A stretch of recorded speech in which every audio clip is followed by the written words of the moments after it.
Hi everyone, welcome to the Machine Learning Meetup. I'm Martin Goodson from Evolution AI, the organizers of the meetup. And today we have Emily Dinan and Adam Lerer from Meta AI, who are going to be talking about their paper, Human Level Play in the Game of Diplomacy. And we'll be joined for the QA section by another author, Noam Brown. And the QA section will be led by my colleague, Alessio. And so just the normal format, we will be using the QA function for any of your audience questions. So I'll invite any questions to be put into the QA function, not the chat, the QA function. And if you raise your hand, as usual, we're going to unmute you so you can ask your question yourself. Otherwise, Alessio can ask your question on your behalf. I don't think there's anything else for me to say, so I'm going to hand over to Adam and Emily.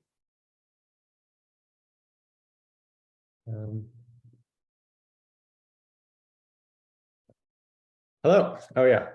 Thanks, Martin. Can you hear me? Yep. Cool. I guess I will turn my video on as well.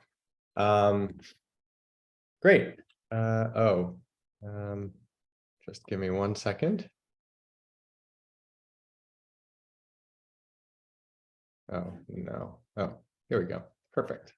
Yeah. My name is Adam Lerer, and me and Emily are going to be giving a talk about Cicero, which is an agent that we built that plays at a human level in the game of diplomacy by combining language models with strategic reasoning. And this was work done at Meta AI or Facebook AI research. So first of all, this is joint work that was done with quite a large team of experts across a number of domains, including natural language processing, reinforcement learning, game theory, experts in diplomacy, and a number of cross-functional partners as well. This is one of the great parts about working at FAIR, which is the ability to collaborate on these really cross-disciplinary projects. So as an overview, I'm going to start by discussing our motivations in studying diplomacy and why we think this is an interesting problem to work on. And then I'm going to talk about how we built a planning engine that can play the game of diplomacy at a superhuman level while accounting for dialogue in the game. After that, I'll hand it over to Emily, who's going to talk about the dialogue agent itself that generates the messages and performs a negotiation in the game of diplomacy. And then she's going to talk about the results and lessons and open questions. Okay. Wait. Oh, yeah. Okay. So first of all, what is the game of diplomacy?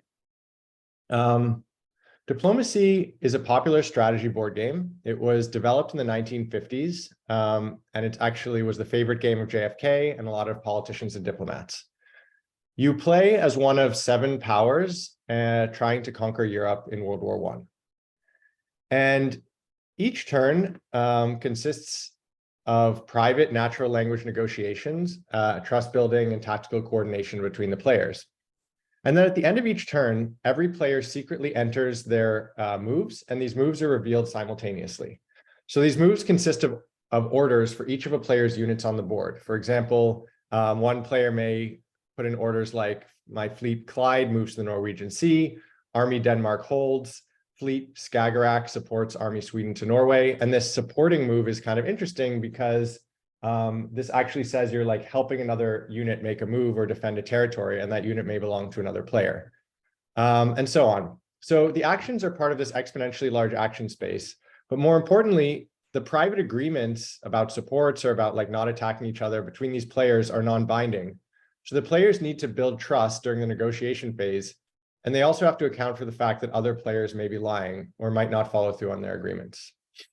So ultimately, winning at the game of diplomacy requires high-level strategic play, but also requires players to be able to persuade and cooperate with others. So diplomacy, as a result, has long been considered a challenge problem for AI.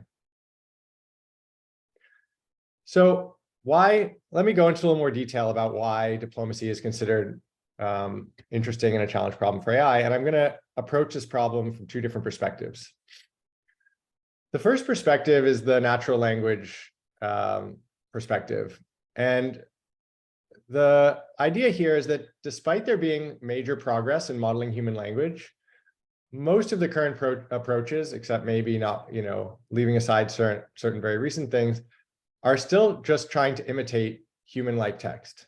Some people call it like a stochastic parrot. But people have evolved language and use it in quite a different way. The fundamental role of language for humans is as a tool for coordinating with other people. And so the question we're trying to ask here is like, how do we move beyond dialogue as chit chat to dialogue that's grounded in goals of an agent in a particular environment? And then part of that is about like, how do we enforce consistency between an agent's dialogue and their actions in an environment? So the other perspective is a perspective from like multi-agent AI. So if we think about the big successes in these like multi-agent AI agents and games in the past few years, they've all been in purely competitive games like chess, Go, and poker. And the reason for that is that in such settings, self-play techniques are guaranteed to converge to an optimal solution as long as you have sufficient compute and model capacity. And that's why you end up with like Kasparov or Fan Hui with their head in their hands, like in this picture. But in real-world settings that are not purely competitive, these same self-play guarantees no longer apply. And success then requires actually understanding human behavior and conventions. And I would say language is really the ultimate human convention. It's what's allowed humans to cooperate at such a large scale in society. And this project is the first time that anyone has tackled a game where cooperation through language plays a central role. So there are a certain set of like specific AI challenges when you study diplomacy. One is that you have to hold human-like dialogue. So we have to continue long human-like conversations involving hundreds of messages with 6 other players. We actually sent, in the games we played anonymously online, we sent and received an average of 292 messages per game, as part of 6 simultaneous conversations. And these messages have to be grounded in the environment and the dialogue history. And then we also have to win the game through strategic play. And so we need to use language intentionally to achieve the goals of the agent. And these reasoning systems also have to factor in the language as well as the human behaviors. Okay, so let me go into a bit of our approach to this problem. So we built this agent Cicero that plays diplomacy at a human level. And at a high level, it couples a controllable dialogue agent with a planning engine. So this is a schematic diagram of Cicero. So you can think of this top half as a planning engine that figures out what moves that Cicero wants to play in the game to achieve a good outcome. And then the bottom half is a dialogue agent. You can think about it as like a dialogue system or a generative language model. But what you'll notice is that these 2 subsystems are connected, one through this dialogue conditional action model, which looks at the dialogue history and uses it to construct, as well as the board state, and uses it to construct an initial set of likely things that each person is likely to do, which informs the planning engine. And then in the other direction, the planning engine itself generates what we call intents, which are kind of like conditioning or control codes about what the goals of the agent is trying to achieve through the dialogue, which conditions the actual like message generation part of the system. Okay, so let me talk a little bit about the planning engine side of things. So broadly, there are 2 ways you might select moves for an agent. One is with search and reinforcement learning, which is what was done for chess, Go, and poker. And obviously this led to really high-level competitive play, but it may not learn a strategy that performs well with humans in cooperative settings. In fact, we showed in an earlier paper that if you learn a dialogue-free or no-press version of diplomacy purely via self-play, you end up with an agent that, while it plays really well with copies of itself and will crush a single human, it performs poorly with 6 human players. And then furthermore, it's not clear how you would incorporate dialogue into a purely self-play agent. On the other hand, imitation learning or behavioral cloning is a method of just imitating actions from a human data set. So this approach is consistent with dialogue and human conventions, but it would only be as strong as the training data we have. And these imitation models can be also like easily manipulated through dialogue. So for example, if you just use a pure imitation model and you say something like, "Thanks for agreeing to support me into Paris," a pure imitation model may support that person into Paris, even if it's a terrible move. So we developed a method called pickle that interpolates between these two approaches, and we use different variants of it in Cicero. Okay, so pickle hedge is what's called a regret minimization algorithm, and it's kind of the basis of a lot of the planning in Cicero. The hedge algorithms or regret minimization algorithms are a class of algorithm that's used to find optimal or equilibrium strategies in games with imperfect information. So that includes stuff like poker as well as diplomacy. However, our variant of it, pickle hedge, minimizes the regret for a modified utility or loss function that doesn't just include the expected value of the policy pi, but also incorporates a penalty that's proportional to the KL divergence between this policy and a human imitation policy, pi human. So that's where the name pickle comes from, or pi KL. And then there's this parameter lambda that interpolates between being strong or playing close to an equilibrium and playing in a human-like way. So at lambda equals 0, it computes a kind of equilibrium, and at lambda of infinity, it just plays the human imitation policy. And in between these values, it incorporates both the human prior and the game incentives. And importantly, it does this to model every player in the game, not just what action Cicero should take. So its beliefs about what other players are going to play is also based on the same pickle procedure. Now, I want to say a few words about how we model these imitation policies in Cicero, and thus how we incorporate the dialogue. So recent papers on the dialogue-free version of diplomacy used a custom neural network architecture with a bunch of diplomacy-specific input and output features. This architecture was first introduced by authors at Mila in 2019, and then iterated on by ourselves and DeepMind, or authors at DeepMind. So then in 2020, we decided to try fine-tuning just a generic pre-trained BART language model with a big text blob of the game state as input and an order string as output. Now, I think this is coming as less of a surprise to people in the audience today, but it was quite surprising to us that this model got slightly higher human prediction accuracy than the bespoke featurized model.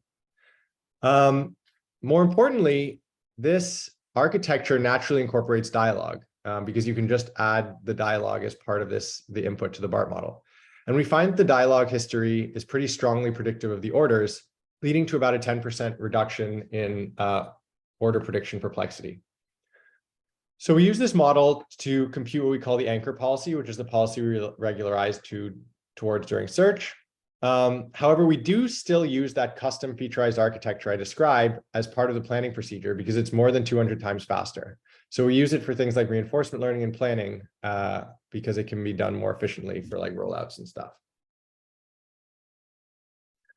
So here's an example of how dialogue influences the planning. In this game situation, Cicero is France in blue and has been fighting with England, who's pink here. And Cicero just proposed that they stop fighting. So if England agrees and says, yes, I will move out of the English Channel if you head back to NAO, then Cicero indeed backs off and heads to NAO. On the other hand, if England responds in a hostile way and says, you've been fighting me all game, sorry, I can't trust that you won't stab me, then Cicero expects that England will attack, and Cicero itself attacks England.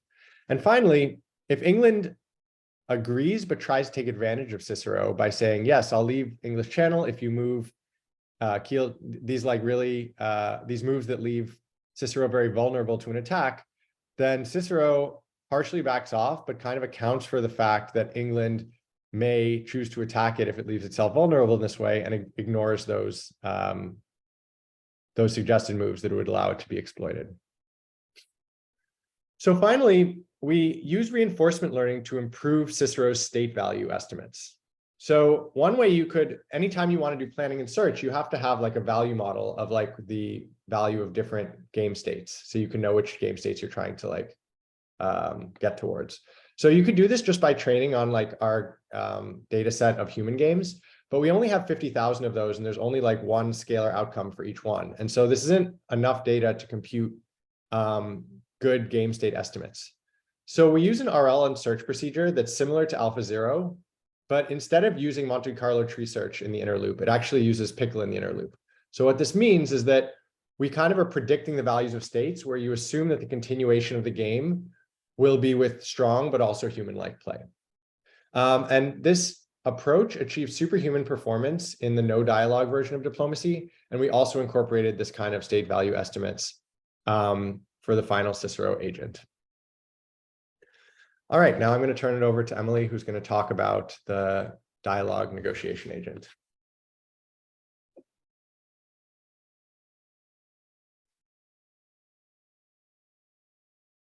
Emily, I think you're muted. Yes, one second. Just lost my screen share for a second.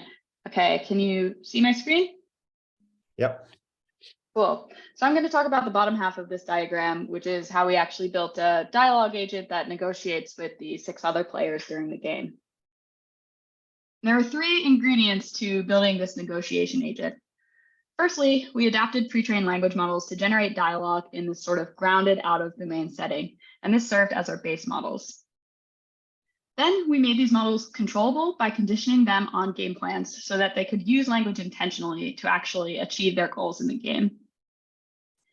And finally, we aggressively filtered messages that were low quality and contained mistakes. So I'll go through each of these one by one in a bit more detail. We've seen over the last few years that fine-tuning pre-trained language models works really great for generating human-like dialogue. So we're going to try to squeeze as much out of this technique as possible. So what we do is we fine-tune language models on human dialogue from about 40,000 games of diplomacy that we acquired through a partnership with webdiplomacy.net, which is a relatively popular website for playing diplomacy. And this results in conversations like the one you see on the right, in which Cicero, as France, gives a remarkably human-like excuse for not responding to England after our infrastructure went down for 10 minutes and it wasn't able to do so. But at the same time, language models are ungrounded, so they arguably do not understand the meaning of the strings they generate, hence why people often refer to them as stochastic parrots. So in order to ground them in the game, we're going to just do the simplest thing possible and stringify the game state and concatenate it with the dialogue history, which results in a string representation like the one you see on the right, where you have the dialogue history at the top and a bunch of what would be unintelligible strings to folks who don't play diplomacy in the middle here. And despite this sort of weird looking input text, we find that the pre-trained language models are pretty remarkably robust to this domain shift, and that they're able to learn the meaning of the game state representation in order to generate output grounded in the game state. So the input looks something like this, and the target sequences look something like this, where the message is to Austria, and it says, I want you to support me in the Ionian. I can't have Italy in the Aegean. And this is indeed reflective of the game state in the input. So we have pretty good base imitation models, but we want them to actually be able to use language intentionally to achieve goals in the game. Unfortunately, we can't necessarily beat the best humans by copying them. So on one hand, we want our messages to reflect good actions. So our messages should describe intelligent actions that actually help us win the game. And on the other hand, our resulting actions that we take must be reflective of our messages to some degree. So if our actions are not related at all to the conversations we had with other players, then people are not going to work with us and cooperate with us. So our solution to this problem was to create an interface between the dialogue agent and the planning engine by training the dialogue model to be controllable via a set of game plans. So the idea here is that when a human generates a message like, great plan, I'll help you defend Belgium, they're probably thinking about some plan in which they're helping the other player defend Belgium.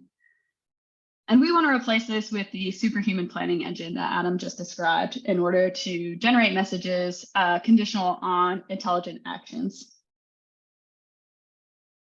So there are 3 steps to accomplishing this. Firstly, we had to figure out how to automatically label all of the training messages with proposed actions or game plans, which we'll refer to as intents from here on out. Then we have to actually use these intents as control tokens and train the model conditional on them. And then finally, during play, we'll use intents selected by the planning engine to control the language model. So as a first step, let's define intents a bit more specifically. So we're going to define the intent of a message as the actions for the speaker and the recipient of that message that honest players would take if they agreed to this proposal. And the challenge here is how can we infer these automatically? So we have about 13 million messages in our training data set, and we can't label these by hand. So what we opted to do was train an intent model to predict the actual action the speaker and recipient took at the end of the last message in each turn. And then we're going to use this to make predictions for actions at every time step in the dialogue history. So I want to note that there's a sort of interesting distribution shift here. We trained the model to predict the actual actions people took, but we want to relabel every single message with a different act or potentially different action, as throughout the course of negotiation, you may be proposing or agreeing to different actions. And our goal here is for these predicted actions to closely reflect the content of the dialogue, so that a language model trained to be conditional on these intents is able to use that information as signal to generate the dialogue message. One issue here is that in diplomacy, folks aren't always truthful, so a model trained to predict actions might learn to ignore the dialogue. So to remedy this issue, we're going to use a zero-shot lie detector and train only on conversations where we predict that humans were truthful.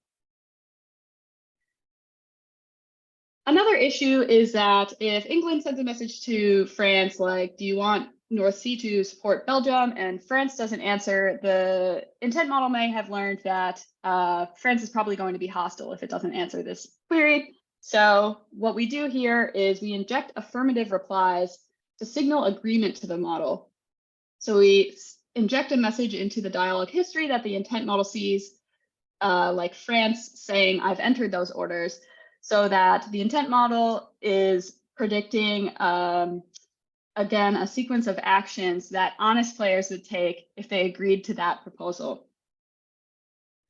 And using these couple tricks, we are able to achieve pretty strong correspondence between the annotated intents and the dialogue. So we achieve about 97% on a small test set we built designed to measure this. So now we actually have to train the language model using these intents. So we're using these intents as control tokens in the dialogue model input. Similar to how we handled the game state, we do the simplest thing possible and we stringify the intents and just concatenate them with the rest of the input to the dialogue model. So the dialogue model is trained to generate every message conditional on the message history, game state, and other information, as well as the intent actions. And using this technique, we get pretty strong control over the language model. So this demonstrates how the generated message varies when we vary the intents used as input to the model. On the left-hand side, we might input intent actions, which have France helping Cicero, England in this case, to Belgium. And the resulting message looks something like England to France, mine supporting Edinburgh to Belgium. However, if we instead put input actions in which Cicero supports France to Belgium instead, then England generates a message to France like, let me know if you want me to support you to Belgium, otherwise I'll probably poke Holland. So we have a controllable language model, but now we need to figure out which actions we actually want to use to control the dialogue at inference time when it's playing games with other people. So what we ended up doing was conditioning the dialogue model on truthful actions for itself. So we condition on the plan that Cicero actually intends to play at that point in time, and mutually beneficial actions for its recipient computed from the planning engine. So you might wonder why we condition on truthful plans, given that in diplomacy, lying is relatively commonplace. But we found that honesty is normally the best policy. For one, it's pretty hard to account for the impact of lying. So we're never able to really estimate the consequences of lying to a given player on a specific turn for our long-term gameplay. Second, we found that conversations after deceit were really difficult. So in this example conversation on the right, Turkey is Cicero's Turkey, and it lied to Russia, and Russia's pretty angry, and Cicero doesn't respond very well. It doesn't admit to lying because seemingly doesn't understand. And this angers Russia even further. So in general, we want to try to avoid conversations like this because they're difficult to handle. And finally, strong players tend to use lying sparingly. So any expert player will tell you that the game is really about building trust and less about lying. We also found it was really important to select actions that were reasonable for the recipient. So it's really rare in the training set that a player will suggest something so like obviously bad for another player. And when we input actions that are really bad for the recipient into the dialogue agent, it will take it out of distribution and it will say kind of weird things. So what we do is among the actions that the recipient is likely to take, either because we've discussed them in our conversation or because we've computed that they're beneficial for the recipient, we select the actions that are most likely to benefit us. And in conditioning on mutually beneficial actions in this way, we get to see cool conversations like the one on the right. So here, Cicero is France, and it's negotiating with Turkey for Tunis. And Turkey says they can't give up Tunis, but France says you should take Serbia and Rome instead. And Turkey doesn't think it can do that, but because Cicero is conditioned on a set of actions for Turkey, it's able to suggest moves here that Turkey admits are good ideas. And essentially, they're able to make an agreement here. Similarly, in this case, Cicero is Austria and tries to console Russia after a backstab from England, suggesting that Russia defends Sevastopol with Ukraine and Romania, and it's able to maintain an alliance with Russia in this way. We also have some quantitative evidence that this intent control improves dialogue quality. So one interesting thing is that we found that intent grounding improves consistency with the game state. And this is because conditioning on intents in this way relieves the model of the ability to have to learn strategy for the game and even learn which moves are legal, because we're telling it, here are the moves you should be talking about. It also improves consistency with the plan, again, because we're conditioning on honest actions. And it leads to messages that are rated as more notably high quality compared to an average human. So in summary, we made only a minimal intervention on the imitation learning policy, but that which allowed precise control of the language model by our superhuman planning engine. And this improved the dialogue quality by offloading the responsibility of suggesting legal or even good moves. So finally, the last ingredient here is to aggressively filter messages that contain mistakes. So while our imitation learning model is pretty good, it's not immune to hallucinations, and small grounding errors can escalate really quickly. So in this example, Cicero makes a mistake, and Austria questions Cicero, and it kind of goes off the rails from there until Austria eventually messages the group chat and suggests that nobody cooperate with Cicero anymore, which obviously we really want to avoid situations like this. And the best way to do that is to prevent these mistakes from happening in the first place, since it's difficult to recover well from them. So we develop a suite of filters to discriminate between human text and automatically generated counterfactuals. And we played around with various different kinds of counterfactuals. So we tried rule-based corruptions by like swapping entities and numbers of things. We used model-generated messages as negatives, and we also tried masking and infilling messages with a BART-like model. And we found that the best negatives come from masking and infilling messages, but overall, large and diverse ensembles are the most effective. So our final ensemble had around 16 classifiers trained to discriminate between human text and various kinds of counterfactuals and with different kinds of input context. One of our fears with doing aggressive filtering in this way was that the kinds of messages that would be left over at the end would be really boring and not interesting and affect our ability to cooperate.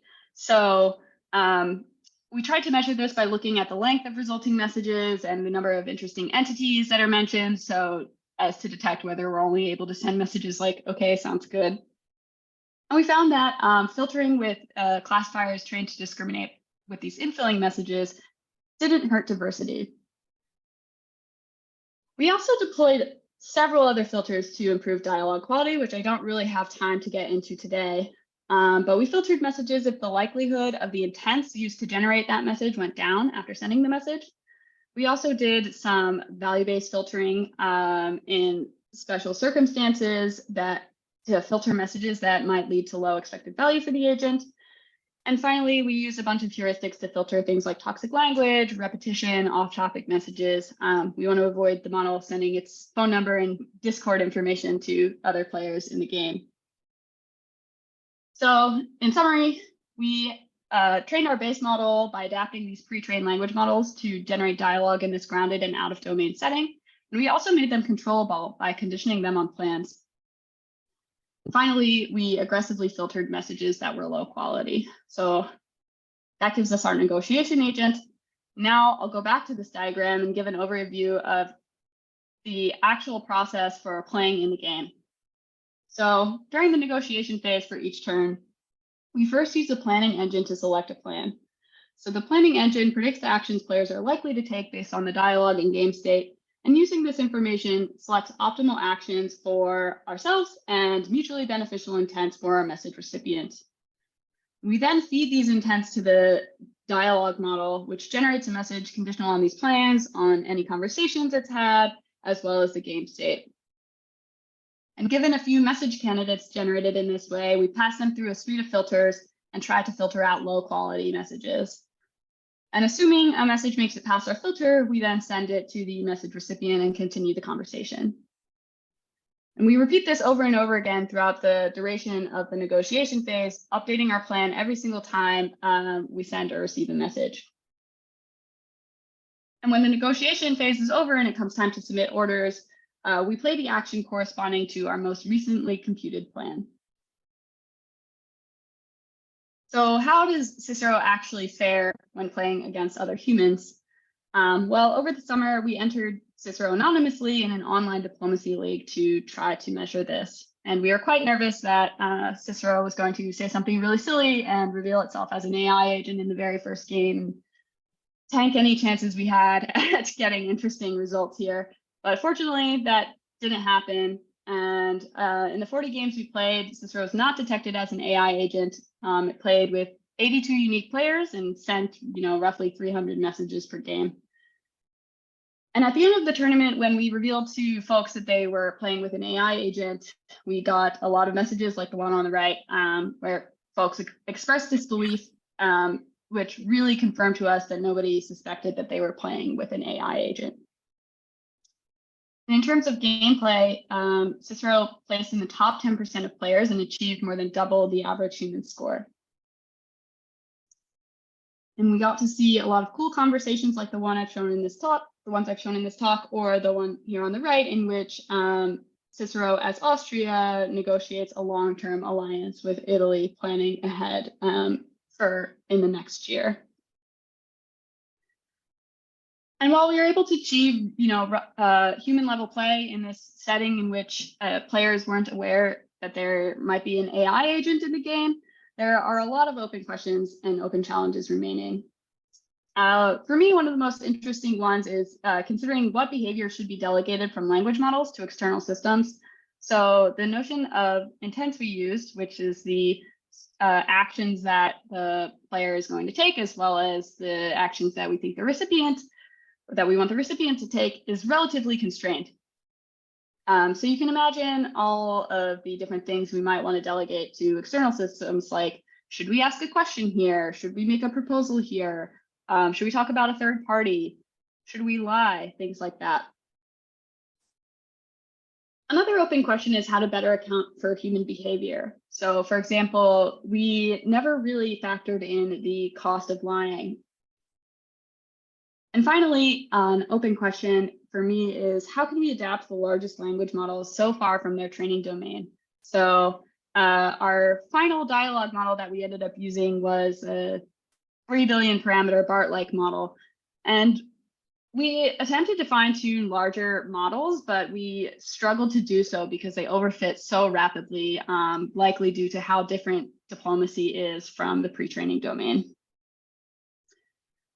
So in summary, I think this slide got a little messed up.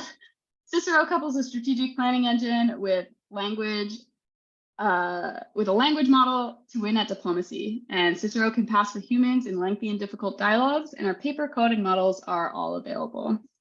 So thanks. Adam and Noam and I are happy to answer questions.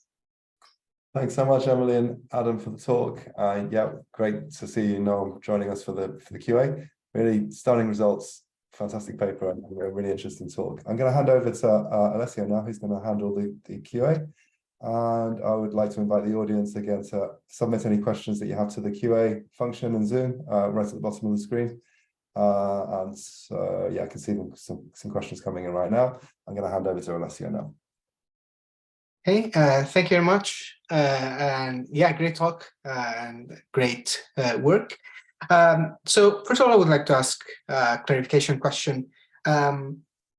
You mentioned that when you trained the language model, you had a lie detector to understand which part of the training data was not. How did that work exactly? How do you know when something is a lie? Yeah, that's a good question. So lie detector. So by lie detector in this specific scenario, what we meant is we used a dialogue model to look at the probability of messages like "you lied to me" or "you stabbed me in the back" after actions took place in a given turn to try to detect within the training set whether a lie had taken place. So this is a bit different from like determining if something is a lie before you know the actions that people actually end up taking. And using those probabilities and this sort of zero-shot technique, we tried to filter out scenarios in which the likelihood of a message like "you lied to me" looked really, really likely after a given action. Okay, makes sense. So it's you ground, in a way, you grounded it in the actions and then the reply after the message. Yeah, so after the action following the message. Okay. Exactly. Okay, thank you. Okay, so about strategy, you mentioned that in general, human, like the strongest human players say that it's generally better to be honest, or maybe like omit something but not outright lie. And Cicero kind of followed this. But is it capable of lying? Has it learned maybe how to do it or when to do it? You mentioned something that could lead to catastrophic, like sequence of actions in the following. Shall I take that one? Yeah, so okay, Cicero, the language model is always conditioned on the intents that it actually intends to take and what it would like the other player to do. And the language model is always is trained to communicate, like to be consistent with those intents. So if it's if the intent that's fed into the language model is something like move Belgium to Holland, then the message that it generates is trained specifically to be consistent with move from Belgium to Holland. And so that's not to say that it will always be completely honest. So for example, if it's like conditioned on an action that says like I'm going to attack a player this turn, you might not tell that player like, hey, I'm going to attack you and this is how I'm going to do it. You might just not say, the model might just not say anything. And it could also change its mind. So it could like honestly tell somebody, hey, I'm planning to do this. And then later on in the turn, it could actually because it's had conversations with other players or because it's like that conversation has progressed, it might actually change what it intends to do for this turn and then not inform the player that it's changed its plans. So, whether you consider these to be lies, it's, a question of like, where do you draw the line? Like strategically withholding information is something that it definitely does. Changing its mind is something that it definitely does. And, yeah, so that maybe that gives, maybe that answers the question. Yeah, it does. As a follow-up, so you said it can change its mind. How do you, as a developer of the model, how do you differentiate the case where it changes mind compared to when it's somehow inconsistent, like where it was supposed to do something, but then it didn't because of some maybe overfitting or some other phenomenon that might have happened, some kind of inconsistency? Well, So you can see, yeah, Emily, go ahead. I was just going to say, so as I showed in the diagram, we recompute the plan after every message that Cicero sends and receives. So the plan can change over the course of generations. So it's easy to see that. In terms of like detecting inconsistency, so occasionally Cicero goes off script. So we can troll for intents, and sometimes it doesn't always generate a message consistent with those intents. But we tried to filter that using a suite of filters that detect when the likelihood of those intents goes down after the message is sent. Okay, that makes sense. Thank you. So there are some questions from the audience. As a reminder, if someone wants to ask a question, they can raise their hand. Otherwise, I can ask those. So one question is, can you give an estimate for the cost of training the models? So the dialogue model was trained on like 256 V100 GPUs for a few days. So it's pretty costly, and I would say that doesn't take into account all of the various like tuning runs we did. That's just for a single run. I don't know if Noam and Adam can speak to the cost of the RL models.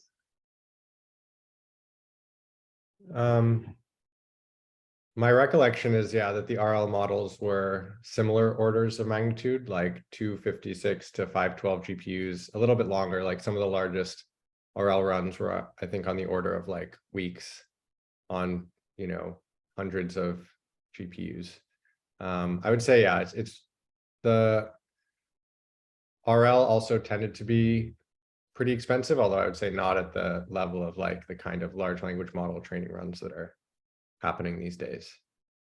And you might notice like the largest models we used were only 3 billion parameters, which is quite large, but still, you know, quite a bit smaller than the largest models that you see being used for more zero-shot type stuff.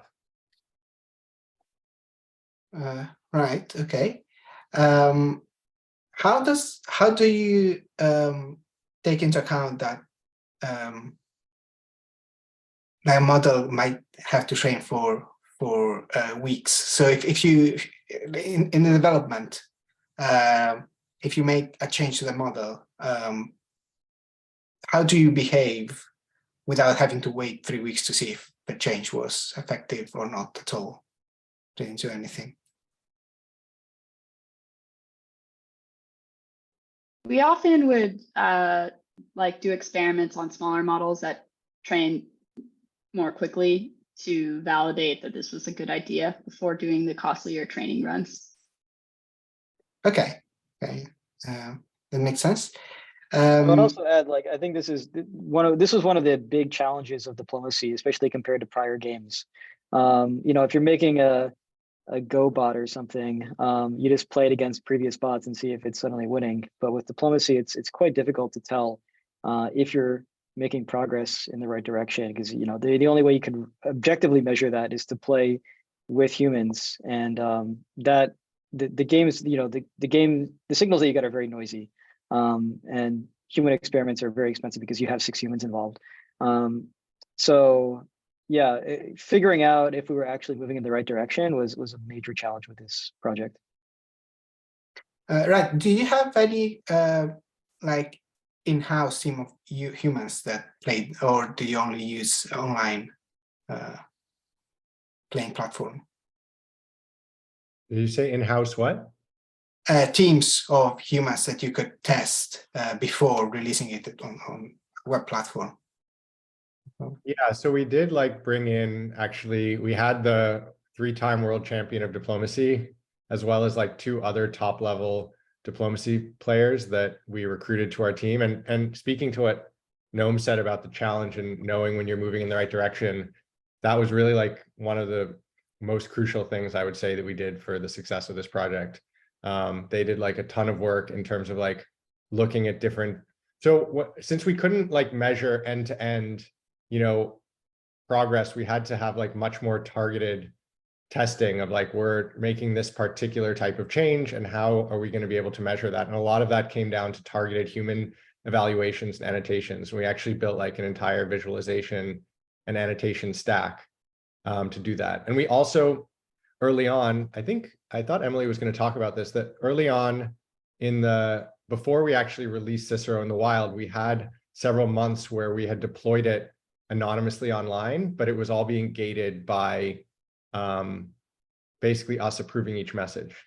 So we were both evaluating it with in-house experts who could give feedback and annotate that like through actual like quantitative data sets that we could do A/B testing and stuff like that, as well as like more controlled evaluation in the wild. And so this kind of like iterative deployment, I think, was very important.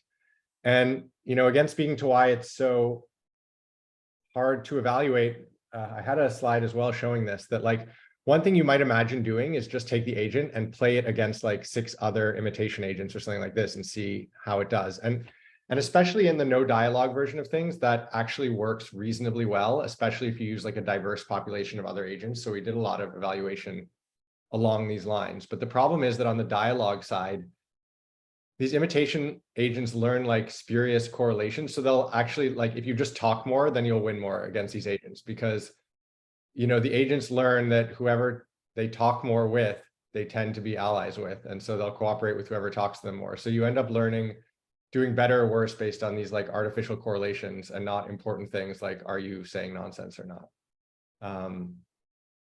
So yeah, that required like a lot more careful evaluation for this reason, and much more targeted evaluation. Right. Thank you. Yeah, that's very interesting insights. And I guess that's generally the case when these kind of agents play with each other. They always pick up things that are not really human. You don't really find in human play. So Chris asks, do you see this type of model being adaptable to real-world interaction, for example, controlling actions of chatbots? And would there be a way to detect that an AI is interacting?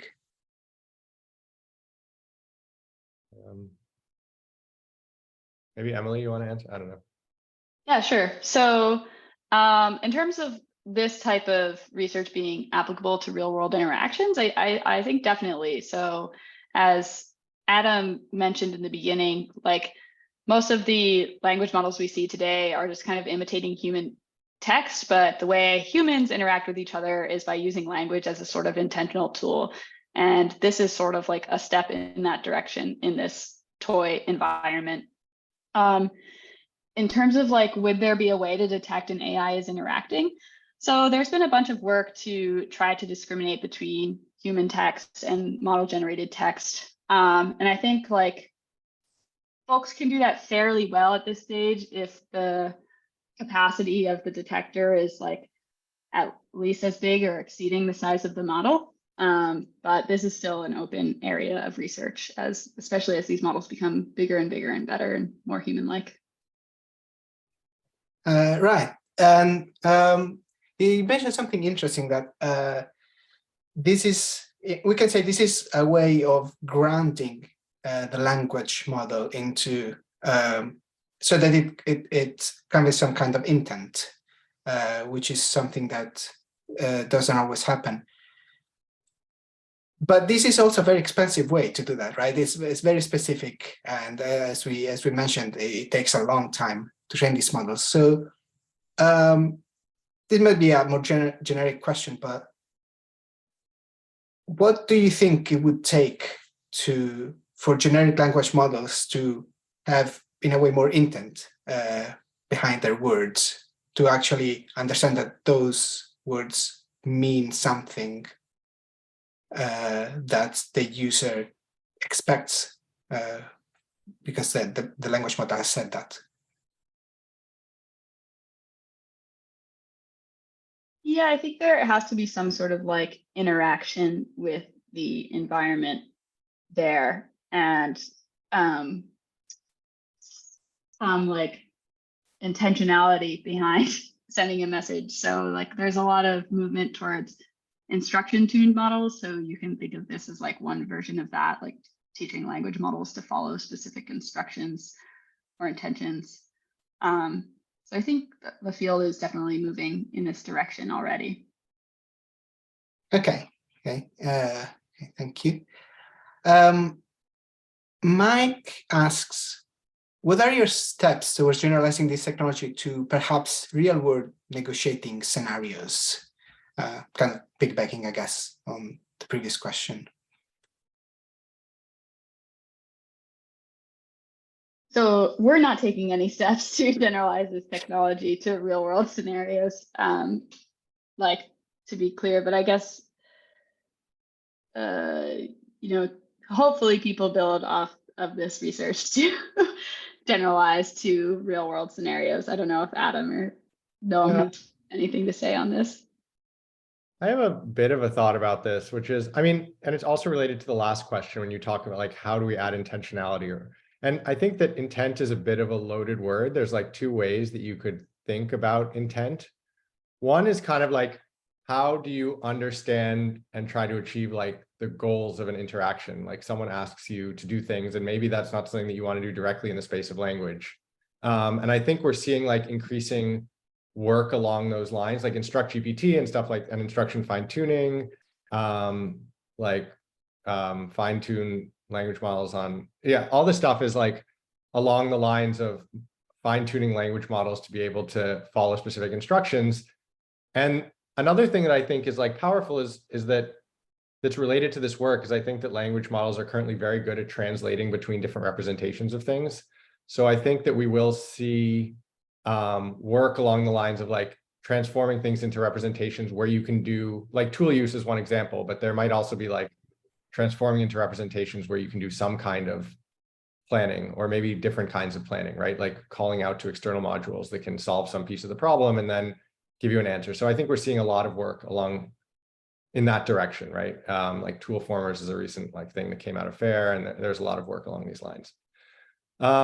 The other notion of intent is kind of around like theory of mind. It's not just about like, how do I achieve the actual goal of the interaction, but this idea that like language is actually a tool for coordinating and thinking about like, what is going to be the effect on the other person of, saying a certain thing, or like, how is that going to affect what the person will do in the future? And I think that's something that isn't being explored as deeply right now, and is kind of more of it's being explored, but it's not being explored in like fully general settings in the same way as we're seeing with like the instruction following type stuff.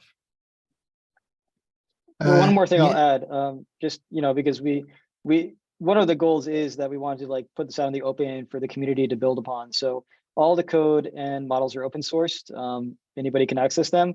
And also we made the training data, the actual conversations, the human conversations that we trained on, available to researchers through what's called an RFP. So you can apply to get access to the data.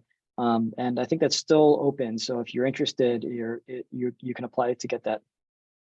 On the subjects of openness, how can we read the paper unless we pay science for it?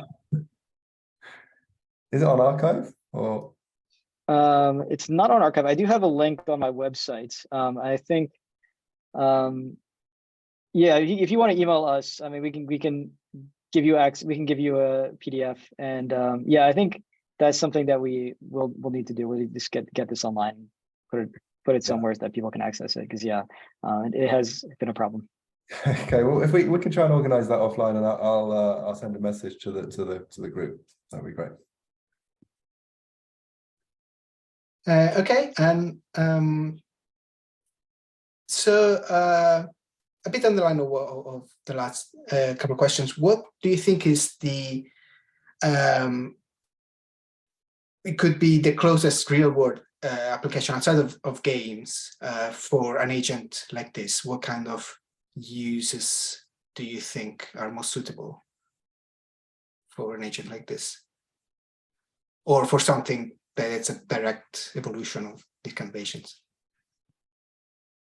I think I'm most excited about like applications in education. So you can imagine like teaching somebody something, you have like some ultimate goal of learning, and then you have to like break it down to the various steps of things you need to teach them and communicate that. And So I think this sort of like naturally translates to that setting, but you can imagine all sorts of applications where you have goals expressed through language. Okay, so maybe something more interactive, and that where the interaction has to dictate the behavior of the model for future steps. Okay, that is interesting. Oh yeah, I wanted to add to that. Yeah. One other, I mean, for more of the game theoretic or like multi-agent side of things, I think that most of the work in language is kind of assumed that like the interaction is purely cooperative, but a lot of the natural language interactions that people engage in the real world are not, they may be partially, like let's say you're talking to someone in customer service, right? They're working with you to try to achieve like a mutually beneficial goal, but that customer service agent can't just do anything you say to them, right? They also have to make sure that they're not being like exploited by the person on the other end of the line, and that they're only doing things that like they're allowed to do or that are not harmful to themselves. So it's still like a mostly cooperative interaction, but that has to have some non-cooperative elements. And I think that like that's something that this work addresses, that most of the work on like conversational agents are not really thinking about yet. Maybe I can just follow up on that. If if someone wanted to apply this to a scenario like that, a customer service agent, how much training data, or no, that's not the right question. How much label data would you need? I mean, you mentioned some labeling of data for evaluation. It wasn't quite clear to me whether you needed to do any labeling for the training data itself.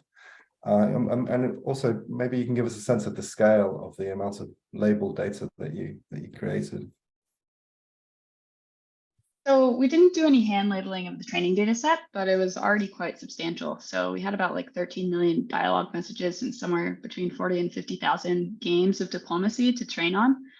And any like additional labels that we added to the training data set were automatically generated with models and things like that. But we did do a lot of development of small test sets to test specific behaviors. So as like Adam and Noam mentioned, evaluating the model in a holistic setting is really challenging. So what we would do is focus on like trying to see if we could measure a specific behavior, hand labeling a small test set of like maybe a couple hundred examples and running tests over that, if that makes sense. Right, pretty small scale. Mm-hmm. Great. Yeah, I think that was one of the biggest lessons, was like even building a very small test set for something allowed you to bootstrap your research way more quickly than when you're just operating in the dark. Mm-hmm. Yeah. Great. Alessio, did you have any final questions? No, that's it for me. Great. Thanks so much to the speakers. Really grateful. Fantastic talk. Fantastic work. Really interesting. Thanks so much for coming along, and thanks to the audience. See you again next time. Thank you. Thank you. Bye. Bye.